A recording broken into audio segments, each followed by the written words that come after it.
Olá, bem-vindos ao quarto episódio da série MyWay. Hoje nós vamos discutir sobre um tema muito legal, a diferença entre universidades e community colleges nos Estados Unidos. Hoje eu tenho dois convidados muito especiais que eu trouxe para conversar com vocês diretamente dos Estados Unidos. Eu tenho aqui o Guilherme Almeida, brasileiro, formado pela PUC do Rio de Janeiro em Administrações de Empresas e mestre em Administrações de Empresas na Universidade da Califórnia, Riverside, onde ele trabalha há mais de 25 anos como diretor de marketing da divisão internacional da universidade. Thank you very much, Guilherme. Thank you for joining us tonight.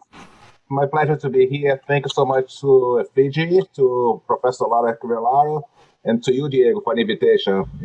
I'm really glad to be here with you today. Thank you. It's a pleasure. E também, gente, eu tenho aqui a Mabel Perez, tá? Ela é americana, formada, graduada pela Universidade da Califórnia de Santa Bárbara em Ciências Políticas e também ela é mestre em Ciências da Educação pela Universidade Luterana da Califórnia. Ela trabalha num community college muito bacana, que é o Santa Barbara City College, por mais ou menos 5 anos no departamento de admissões internacionais de estudantes. Hi, Mabel. Thank you very much for joining us tonight. Thank you, Diego. It's a pleasure to be here with you all today. Amazing. Thank you. So, guys, let's start. Mabel, tell us a little bit more about a community college. What is a community college?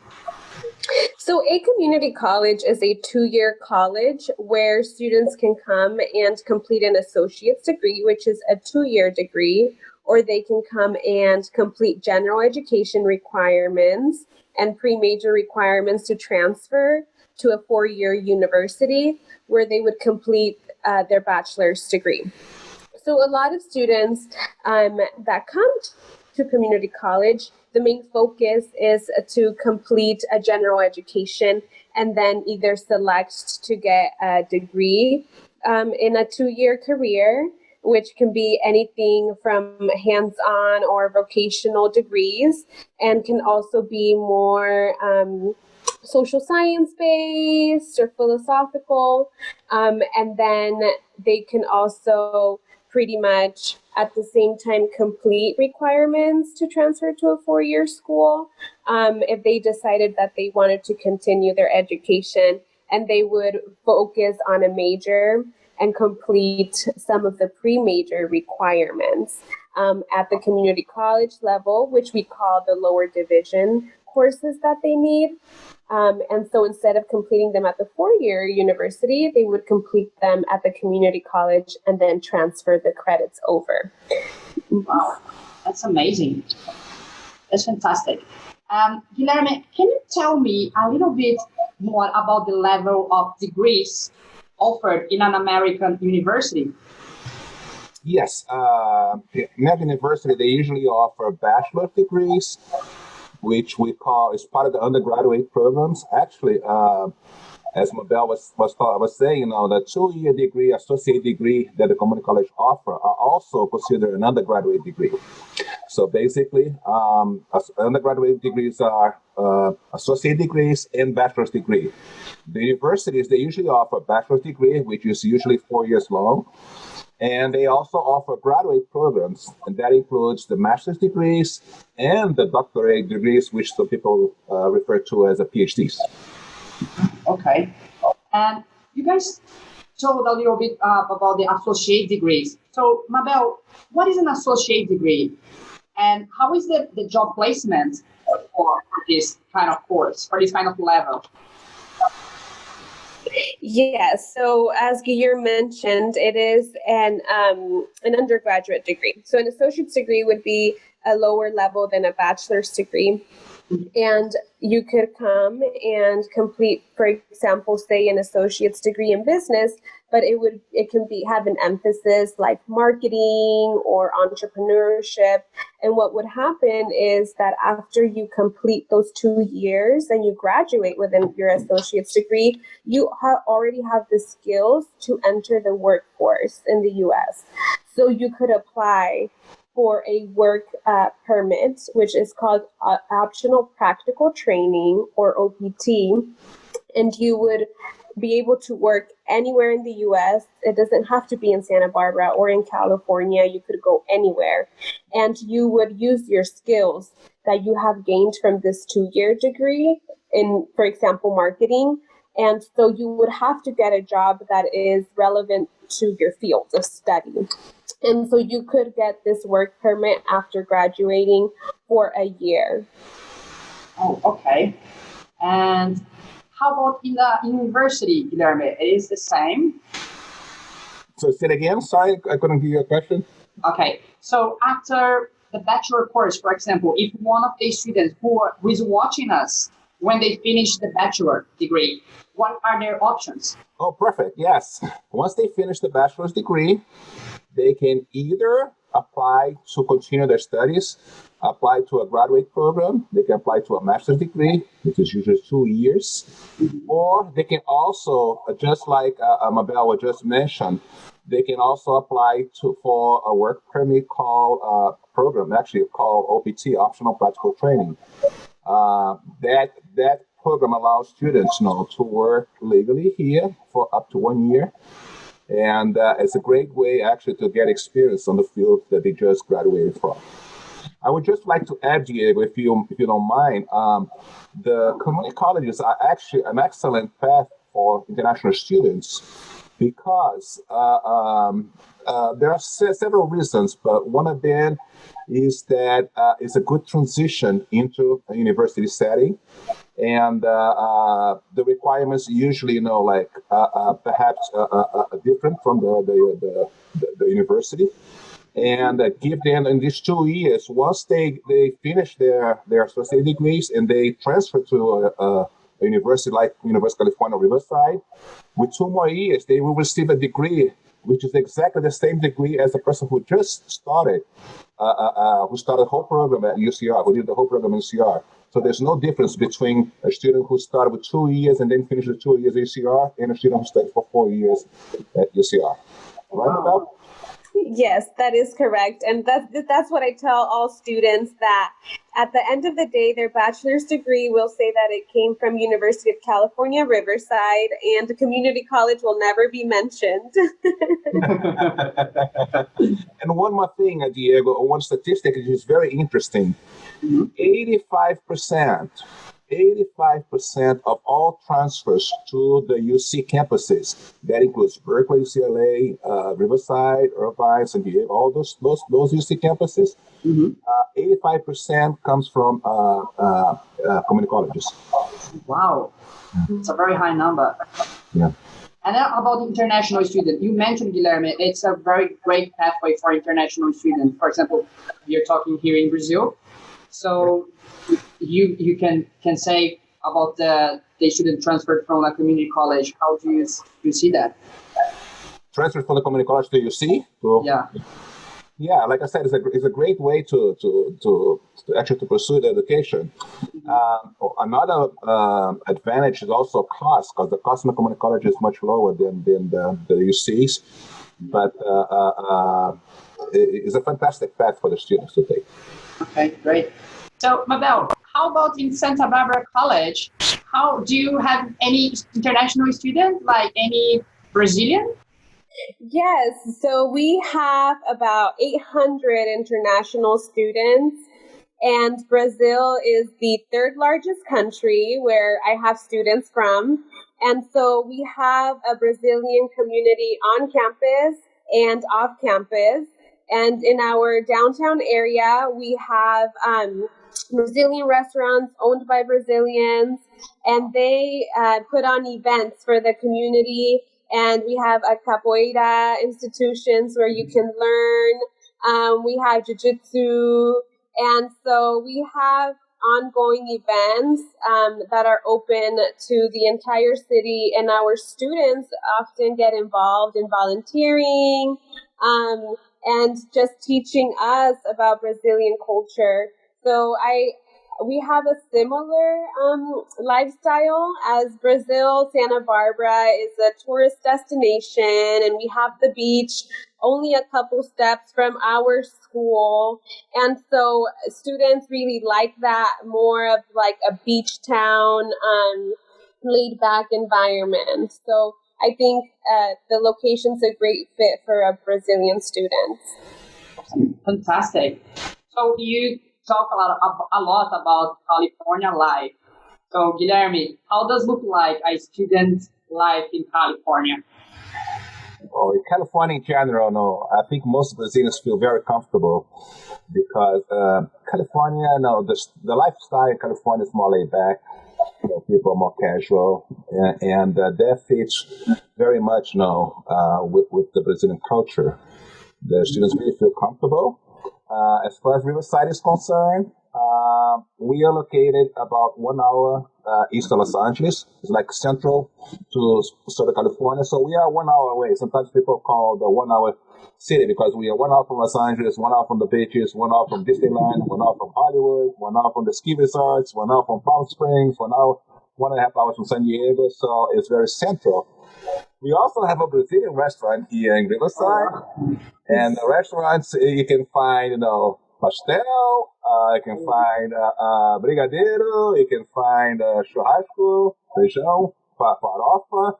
Anyway, all the things that the students miss when they're away, they can actually go to I go there all the time, but they can actually, if it feels kind of homesick, they can go to the restaurants and eat some Brazilian food.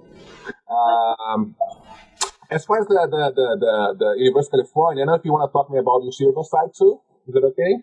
Yes. Yeah.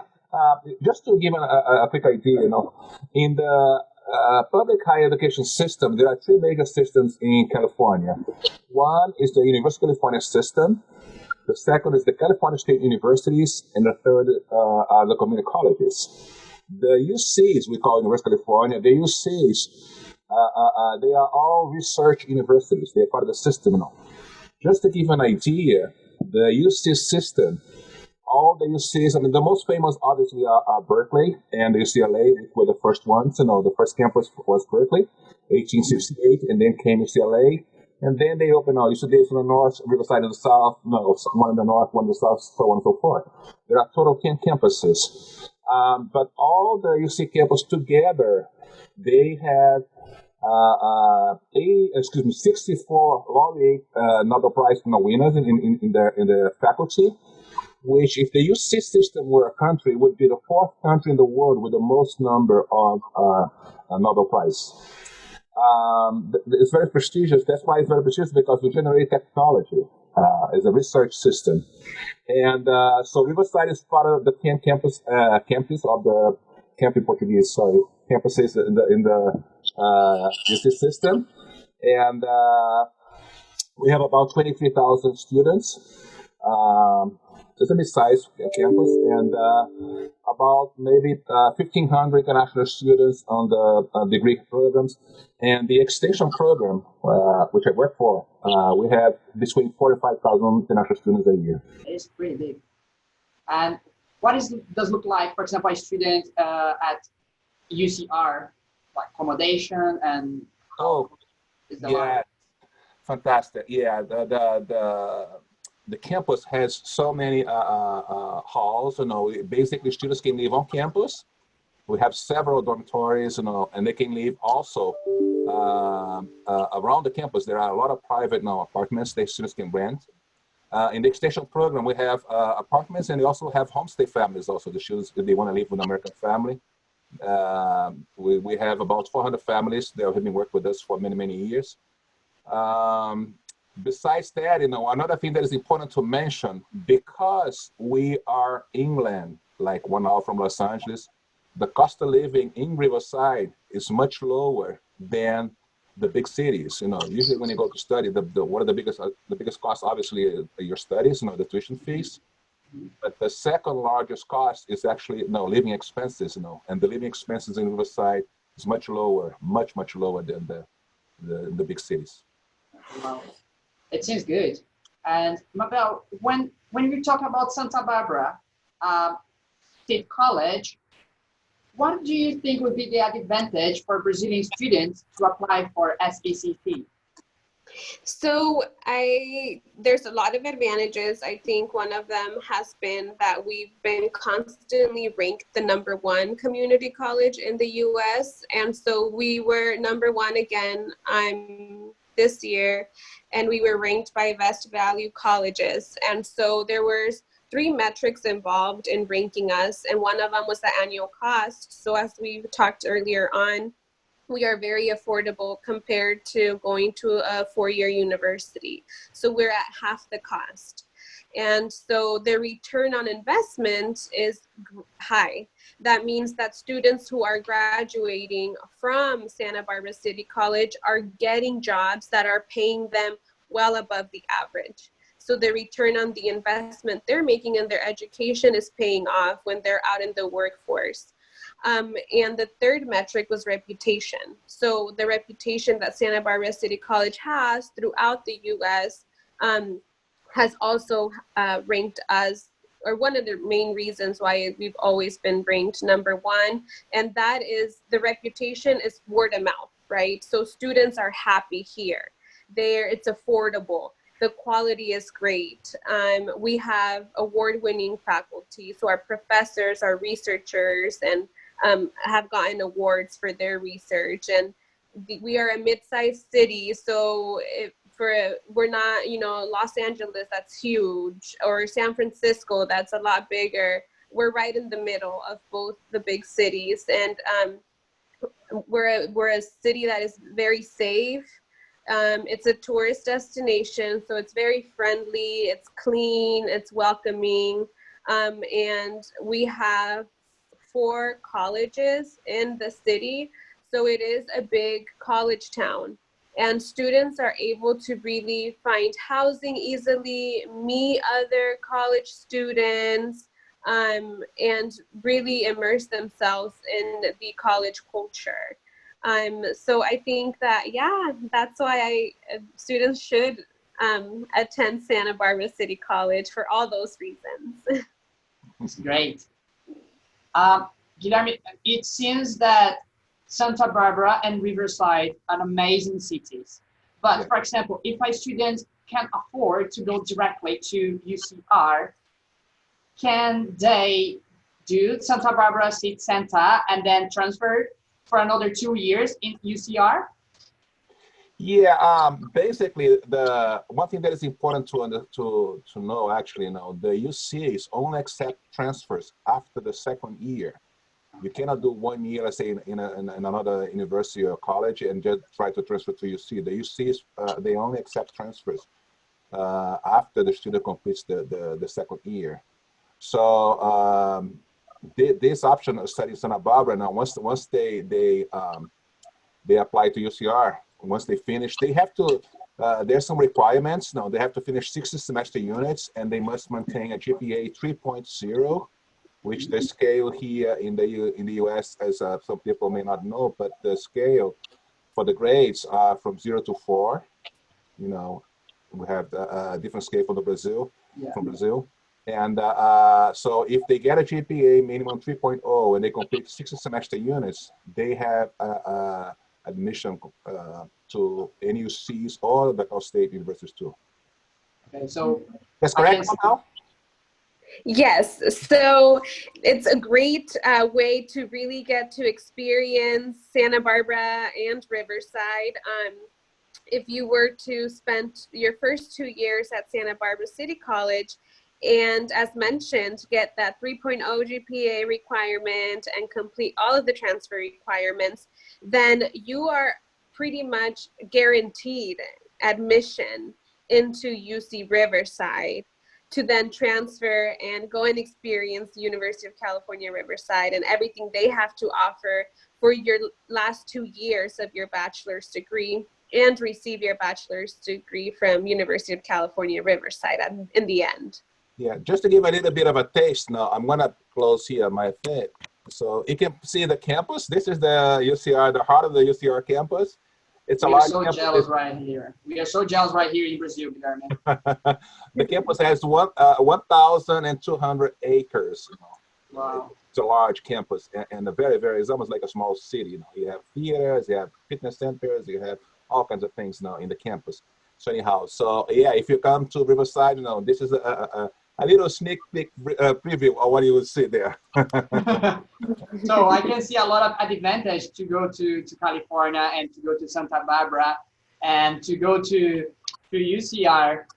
But what's happening around the world today, in these days actually, which is about the coronavirus. Yes. Let's start with you, Guilherme. How has your institution been impacted by this virus? Yes, like many other schools in the US, I would say most schools, we are closed, you know, like we're not allowed to have classes on campus right now, called in person. No? So all the classes has been moved online. And as of now, class will continue online, most likely throughout the summer. We hope to be able to welcome the students on campus in September. However, this is basically will depend on how the situation evolves over time. But right now, we're not allowed to have class on campus, so all the classes have been moved online. And because and it's very important to I'm glad you asked this question because it's very important to inform the students. In many countries, the consulates, the U.S. consulates have been closed. So people haven't been able actually to apply for the visas. They might be late to apply for the visas.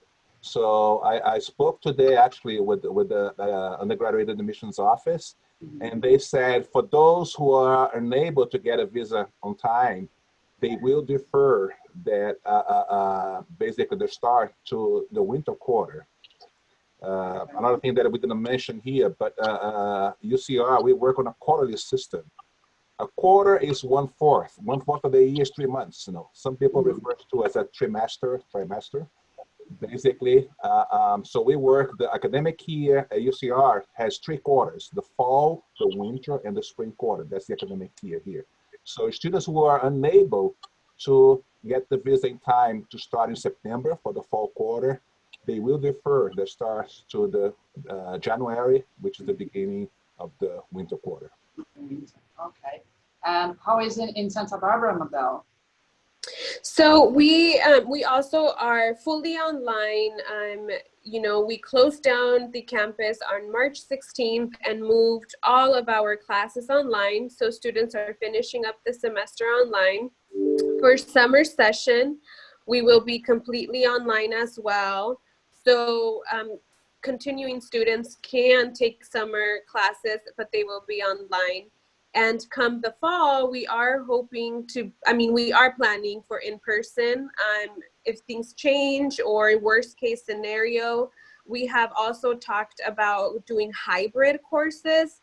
So where we would integrate students slowly and they would only have to come on campus once a week and then take the rest of the course online. And that would fulfill the F1 visa regulations of them needing to be on site, right? Mm-hmm. And so for our current students, we've been grateful that we have a very strong foundation. It's called the Santa Barbara Foundation that has awarded students about $1.4 million in emergency aid for students who need help paying for housing, who need food, who need to buy a laptop. We have rented laptops to students for the rest of the semester, and so they're able to take a Chromebook home and return it at the end of the semester. We have on-campus Wi-Fi access, so in order to still fulfill the social distancing order, we have them park in our parking lots. And the cars have to be parked, 2 parking spaces away from each other, and they can use our Wi-Fi if they don't have Wi-Fi at home. We've also given hotspots to students for them to access Wi-Fi at home. And we do have a food pantry that has given out food distributions on campus as well. And so we just, obey the social distancing requirements when students come and pick up food. But we're fully open and operating all remotely. and we hope to be, able to go on campus soon. And so, yeah, we're hope to be in person in the fall. That's great. Guilherme, what do you think about online classes? How is the online classes in US? You're Brazilian, and how do you think about online classes? Yes, until not too long ago, the perception was that online courses were not of the same quality as in-person courses. And I think that is changing quite a bit because we have a new generation who has been used, they grew up with the internet, they've been used to shop online and research online, talk with their friends online, socialize online. So the online environment is not strange for them. So, and because of, the situation, this health crisis, suddenly, like here in the US, the campus were told, like on a Friday, okay, by Monday, you cannot be on campus, can't have class on campus. So on a weekend, we have to move all of our courses online. And the feedback the comments that I've been receiving from the many students is that they actually are enjoying more, they're surprised with the quality and how well the experience, how good the experience has been, for them to do some of the courses online. They are a lot more comfortable than they expected, and they are really enjoying, the taking the courses. So I believe, one thing that I firmly believe is that after this crisis, education will not be the same. Things will change forever. And one of the things that will change is that people will get more used to have courses online, and you will try to have the best, of both worlds. Basically, they will have the flexibility of online courses combined with perhaps some on-campus, classes. So there will be more. I believe that hybrid programs will become very, very popular in the near future. Okay, thank you. Bom, primeiramente, muito obrigado a todos. Foi uma conversa muito prazerosa entre duas pessoas que eu admiro muito, Guilherme e Mabel. São duas pessoas de muito sucesso, têm muito prestígio e assim foi muito interessante, foi muito bacana ter esse bate-papo com eles. E agora já vou abrir para as questões, já tenho uma questão aqui e aí vocês já podem mandar também mais questões, tá? Guilherme e Mabel, I do have one question already. It's from Mariana, and she's asking about the requirements. Do the requirements for a university and a community college in US are the same? You want to go first, Mabel? Yeah, I can talk about the requirements for community colleges. They do differ from a university, and for us, specifically for Santa Barbara City College, we only require 6 documents. We don't require any English test scores, so you don't have to take the SAT or TOEFL or IELTS, and it's very generic. It's just a copy of your passport, a bank statement, a financial statement with that your sponsor pretty much would sign saying they would pay for your tuition, and a copy of your grades from your high school. And so you do need a 2.0 GPA, which I'm the one who evaluates the transcripts. And I know in the Brazilian grading system, it's roughly about like a 6-7 average throughout your entire coursework. And then we are waiving the application fee right now. Because of the current pandemic, we want to not overburden future students with paying to apply. And so if you apply for fall or spring 2021, you don't have to pay an application fee. So that's not a requirement. Okay. As far as University of California is concerned, the requirements are different from community college, just like Mabel just explained. The UC, as I mentioned during the presentation, it's a research university. It's one of the top research university systems in the world. And the entry requirements are a lot more stricter. It's more difficult to get in. Basically, there are 4 main requirements. which are number one, the GPA. The GPA to get in is usually 3.4 for University of California. Then we have the language requirements. We have the TOEFL. The IBT is about 80, and IELTS is 6.5. The scores necessary to satisfy the language requirements.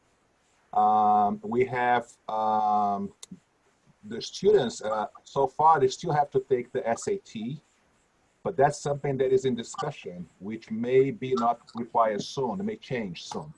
So there's something to follow, basically the developments, because it's possible that in the near future, the SAT may be dropped as a requirement for actually would be the SAT or the ACT too. There's two different exams. And finally, you must satisfy the A through G requirements, which is a series of courses, and that's not a problem because the Brazilian system actually covers the courses that are required to enter the university. So we're talking about, really the main requirements as just to recap, the SAT for now still, the language requirements, the GPA, and the A through G requirements. Okay. And talking about SAT, I have Matthews here. And Mabel, you told that to go to SBCC, the student doesn't need to take the SAT test. However, for like the general requirements for community college, is there like a general requirement like SAT to get in the community college? No, so we don't require any English test scores. So as long as you have taken English in high school for a minimum of 3 years, then you are automatically placed into our academic program. So you will not be an ESL, you won't be, English as a second language training. So if you don't have 3 years of English in high school, then we do recommend to take the TOEFL. And so you would need to score higher than 60, or the IELTS would be higher than 5.5. Okay. And for SAT is the same? For SAT, we do take it, and so they can fulfill the English requirement with the SAT score. Okay, great. And Carolina, Guilherme, that's for you. Okay. She wants to know about the extension. So she wants to do some credits before the undergrad course. Can she do these credits and then transfer for the undergraduate course? Excellent question. Thank you so much. Who asked the question? Carolina. Carolina, thank you so much for your question. This is actually one of the things that we do here at Riverside that is very rare to find, and in the school in the U.S. to the level of UC. UC Riverside Extension offer a program called University Credit Program. This University Credit Program allows students who already have graduated from high school to take UC Riverside undergraduate courses before they actually get accepted to a college. So when they get accepted, they can transfer the credits towards the degree. Many times, many of the students actually, they come to Riverside, let's say on vacation time in Brazil, let's say summertime in Brazil, wintertime here, and they take courses at UC Riverside on campus, and they go back to their own countries and continue their degrees, and they transfer the credits to the university where they study, and so they can earn the credits and transfer back to the degree that they study in their own country. So wow. Yeah, that's a it's a fantastic program, and many people take advantage of that. Okay, amazing, that's good.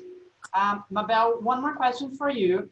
Matthews is asking I know you have already told on the interview on the chat, but he's asking about work permit for community college. So after he does the 2 years associate diploma, can he work? Yes, so you will have to receive the associate's degree in order to apply for OPT. And that is the 1-year work permit that you receive. And so once you are close to finishing your associate's degree, you start the process of applying for this work permit. And so then you wait for a result of whether it gets approved or not. Mostly all of our students have gotten it approved. So it is very, it's a high success rate of getting a work permit. And so then you can work anywhere in the US. Great. Let's see if we got any more questions. Yeah. Can I say one more thing? Definitely. Yeah, just complement what Mabel just said, just to, so the information for the students to understand. If you complete any program of higher education with a minimum of 9 months, you are actually entitled to apply for OPT.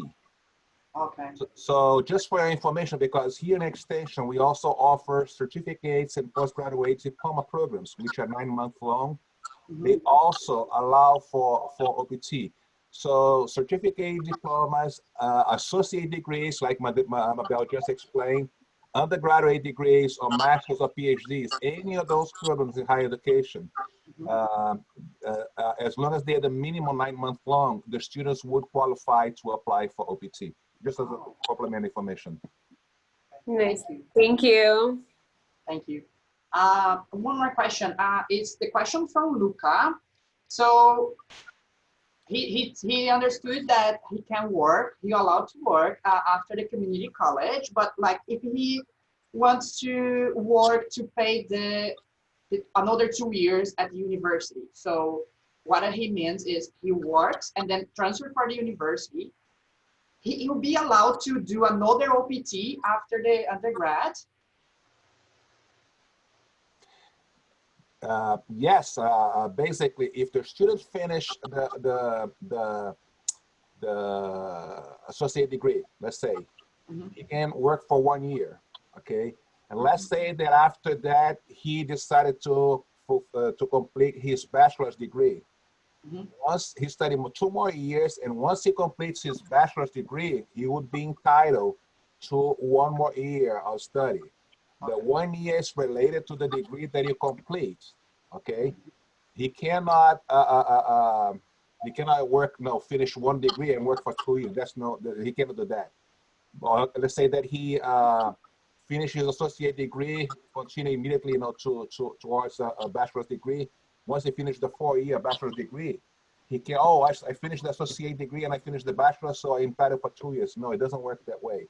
He would be entitled to 1 year only. Okay. And that 1 year there is a time where he have to apply, after he finished. So you cannot just, wait for a long time. Once you finish the degree, I don't remember exactly how many months, but Mabel might know. But I think as within 2 months of finishing your bachelor's degree, 2 or 3 months, they have to apply for OPT. Otherwise, they cannot apply anymore. Is that correct? Yes, that is correct. Okay, amazing. So, Luca, você pode trabalhar, então, você pode ter 2 OPT. I think the last question here is from Amanda. It's to you, Mabel. Hi, good evening. I would like to know how does it work exactly the transfer from a community college for one university? Which are the exactly requirements to do the transfer? Yes, thank you for your question. So when you come to a community college, you create an education plan. And that education plan is composed of general education requirements. So there are what they call the golden 4 requirements that you do have to have completed right away. And that is English, composition, and communication, a math course, and a second English course. So you also complete other science requirements and social science, arts, humanities, and you need a total of 60 units to transfer to a university. So those 60 units will be coming from all those general education requirements I mentioned, and pre-major requirements. So depending what field of study you want to pursue your bachelor's degree, a university is going to want you to complete the lower division courses that are offered at the community college, so that you kind of have a foundation already of the major. So when you transfer, you just take all of the upper division courses in your major. You no longer have to take, you know, an English or a math or a science or a lab. You just go in straight and taking either all the business classes or all of the political science, whatever it is you decide you want your bachelor's degree in. Great, thank you. Yeah. Amazing. She said thank you. I think Guilherme is Brazilian, guys. Elisa is asking here, Guilherme, when you talk about bachelor degree, what does mean in Brazil, a bachelor degree? É bacharelado, excuse me, speak português. That's okay. Sorry, in Brazil is equivalent to the bacharelado, or bacharel, não sei como chama em português. Yeah, sorry, I'm kind of mixing the two now. Yes, it's equivalent to graduação, na verdade. Okay, we say in Portuguese, we say graduação, curso, graduation. That's something that is actually good to differentiate. In Brazil, when the people look at, to programs at universities, because in Brazil we say undergraduate, we say graduação, people tend to go look at universities at graduate programs, and that's different, In the US, a graduação in Brazil is equivalent to an undergraduate, okay? A graduate program is basically includes masters and PhDs and doctoral degrees. So that's basically the difference. Did I answer your question, Elisa? Respondeu a pergunta, Elisa. Então, basicamente, o Bachelor Degree é o curso de graduação aqui no Brasil. Então, é o curso que você faz depois que você termina o high school, você vai para um curso de graduação lá nos Estados Unidos, ok? E quando fala graduate courses, significa pós-graduação, mestrado, doutorado, tá bom? Ela falou obrigado. Oh, Diego, can I say one more thing? Of course. I'm taking this opportunity because since we're talking about undergraduate programs, UCR extension, there was a question about UCR extension. We also offer a pathway program. It's like a foundation program. It's a 9-month program. It's called Admission Preparation Program. And that program basically will prepare you to acquire the academic skills to succeed in American University. They prepare you to get a higher scores on the TOEFL and on the SAT. And besides that, they actually allow you to take some classes on campus for credits. So by the end of the 9 months, you will have about 30 credits of university credits that you can transfer anywhere when you get accepted in a university. I'm not sure if they would get accepted in the community college. Mabel, would they accept the UC credits towards your community college degree?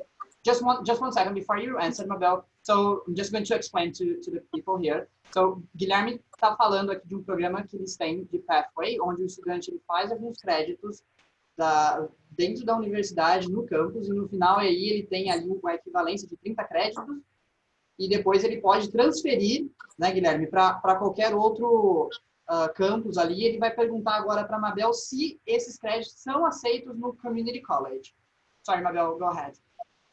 Yes, so we won't accept all of the credits that you complete at, for example, at the extension program, but we will give you credit for some of it, especially if there are courses that are already college prep or even just English training. You will receive credit for that. Yeah, those are actually, university courses. They are like lower division courses which the students take, usually the prerequisites, and so the students can actually take those courses, And many schools actually do accept the credits, I think. Yeah. Yeah, and just to add to that, whatever you complete at the extension will follow you. So if a community college cannot give you credit for it, then you can most likely apply that credit also to the university that you decide to transfer in. So that academic history will follow you, and each evaluation, transcript evaluation office in each school will decide what credit they want to grant to you. So this is a perfect way, you know, let's say that you don't have the 3.4 GPA to get accepted to UCR immediately. You can actually go, you can do, or you don't have to do the pathway program, but you can go to the community college, go to Santa Barbara, which is a fantastic school.